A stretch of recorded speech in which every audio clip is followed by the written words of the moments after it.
दोस्तों, जब भी बच्चे पढ़ने के लिए बैठते हैं तो उनमें अक्सर एक शिकायत रहती है कि पढ़ने के बैठने के थोड़ी देर बाद उनको नींद आने लगती है और वह लॉन्ग टाइम तक पढ़ नहीं पाते।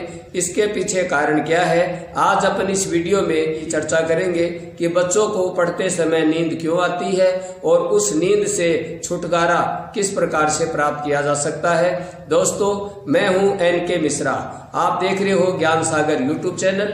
यदि आप इस ज्ञान सागर यूट्यूब चैनल को पहली बार देख रहे हो और अभी तक इस चैनल को आपने सब्सक्राइब नहीं किया है तो तुरंत इसे सब्सक्राइब कीजिए और यदि वीडियो अच्छा लगे तो आप इसे लाइक और शेयर जरूर करना।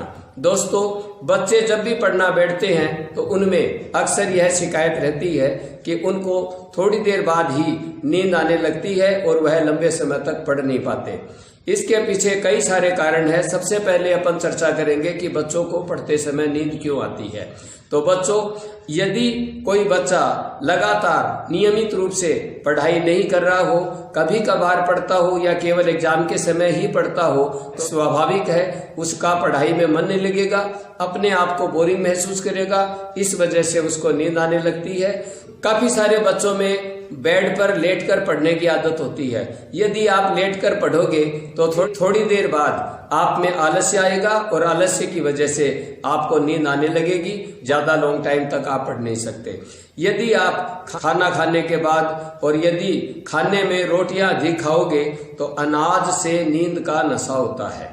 अनाज ज्यादा खाओगे तो नींद भी ज्यादा आएगी। इस वजह से मेरा यह मानना है कि आप यदि इस पे कंट्रोल रखो तो आप नींद से बच सकते हो।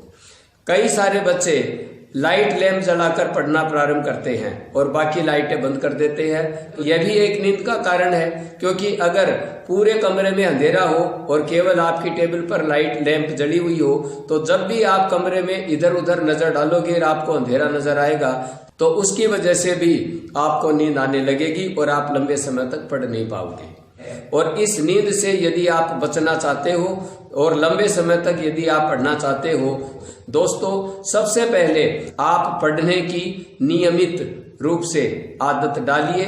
यदि आप लगातार पढ़ोगे तो आपको पढ़ने की हैबिट हो जाएगी और उसकी वजह से आपको नींद नहीं आएगी।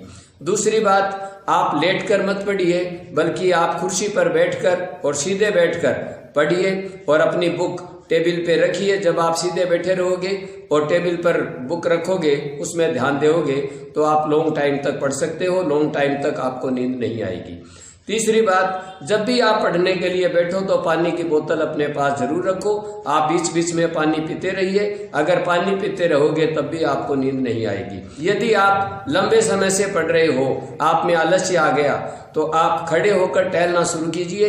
यदि टहलते टहलते पढ़िए, थोड़ी देर यदि आप टहलते हुए पढ़ोगे तो आपको नींद से छुटकारा मिलेगा, आपको झपकी भी नहीं आएगी, आप अपने आप में ताजगी महसूस करोगे और आप लंबे समय तक पढ़ सकते हो।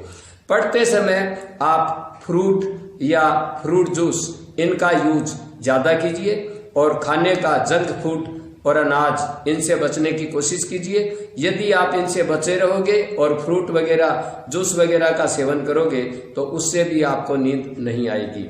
आपकी नींद पूरी जरूर होनी चाहिए। यदि आप लेट नाइट तक पढ़ते हो तो फिर आपको, जब तक आपकी नींद पूरी नहीं हो तब तक आप बिस्तर मत छोड़िए। यदि आप सुबह भी जल्दी उठोगे और आपकी नींद पूरी नहीं हुई तो दोपहर में या कभी भी वापस जब पढ़ने के लिए बैठोगे तो आप में आलस्य आएगा और आपको नींद जरूर आएगी। इन सभी बातों का यदि आप ध्यान रखोगे तो आप इस नींद से छुटकारा प्राप्त कर सकते हो और लंबे समय तक अध्ययन कर सकते हो। और एक सबसे महत्वपूर्ण बात जो मैं आपको बताना चाहूंगा वो इन सबसे इम्पोर्टेंट है, जो भी बुक आप पढ़ रहे हो और उस बुक में जो भी आप लेसन पढ़ रहे हो, उस लेसन का और उस बुक का यदि आपको नॉलेज नहीं है कि ये बुक किससे रिलेटेड है और ये लेसन किससे रिलेटेड है, इसमें क्या टॉपिक है, यदि आप इनकी जानकारी इनको समझे बिना पढ़ने की कोशिश करोगे तो आपको निश्चित रूप से नींद आएगी। और उसका कारण है कि आपको इसका नॉलेज नहीं है तो आप अपने आप में बोरिंग महसूस करोगे और उसकी वजह से आप में आलस्य आएगा और आलस्य की वजह से नींद आएगी। तो दोस्तों, यदि आप इन सभी बातों का ध्यान रखोगे तो आप लॉन्ग समय तक पढ़ भी सकते हो और पढ़कर एग्जाम में अच्छे मार्क्स भी प्राप्त कर सकते हो। तो दोस्तों, मिलते हैं नेक्स्ट वीडियो में। मोस्ट इम्पोर्टेंट टिप्स के साथ। तब तक आज्ञा दीजिए, आपका दोस्त NK मिश्रा। बाय।